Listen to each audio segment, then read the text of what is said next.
সুপ্রিয় দর্শক, আসসালামু আলাইকুম। আজকে আমি তোমাদের তৈরি করে দেখাবো দুটো রেসিপি একসঙ্গে। আজকে আমি তৈরি করব ধনেপাতার চপ আর মিষ্টি কুমড়োর বেগুনি। তাহলে তৈরি করে ফেলি। এখানে আমি ধনেপাতা কেটে ভালোভাবে ধুয়ে পানি ঝরিয়ে নিয়েছি। অপরদিকে নিয়ে নিয়েছি আমি মিষ্টি কুমড়োগুলো এরকম পাতলা পাতলা করে কেটে নিয়েছি। এখন আমি একটি পাত্রে 1 কাপ পরিমাণ বেসন দিয়ে দিব। দিয়ে দিব হাফ কাপ চাউলের গুঁড়ো,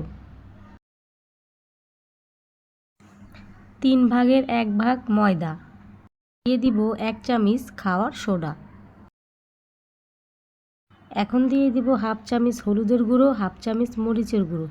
দিয়ে দেওয়ার পর আমি সবগুলো উপকরণ ভালোভাবে মিশিয়ে নেব। তারপরে দিয়ে দিব হাফ চামচ আদা বাটা, হাফ চামচ রসুন বাটা। দিয়ে দিব স্বাদ মতো লবণ দিয়ে দেওয়ার পর আমি অল্প অল্প করে পানি দিয়ে ভালোভাবে মিশ্রণটাকে মেখে নেব। ব্যাটারটা আমাদের তৈরি হয়ে গিয়েছে। চুলায় একটি প্যান বসিয়ে দিয়েছি। এখন দিয়ে দিব পরিমাণ মতো তেল। এরপর ধনেপাতাগুলো বেসনের মধ্যে ডুবিয়ে আমি তেলে ভেজে নেব। দুপিঠ যখন এরকম লাল হয়ে আসবে তখন আমরা উঠিয়ে নেব। এখন আমি ভেজে নেব মিষ্টি কুমড়োর বেগুনি। কেটে রাখা মিষ্টি কুমড়োগুলো এখন আমি বেসনের মধ্যে ডুবিয়ে তেলে ভেজে নেব।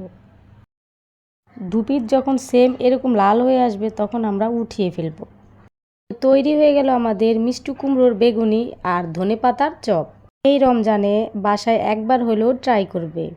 ভিডিওটি ধৈর্য সহকারে দেখার জন্য অনেক ধন্যবাদ। সবাই ভালো এবং সুস্থ থাকবে। আল্লাহ হাফেজ।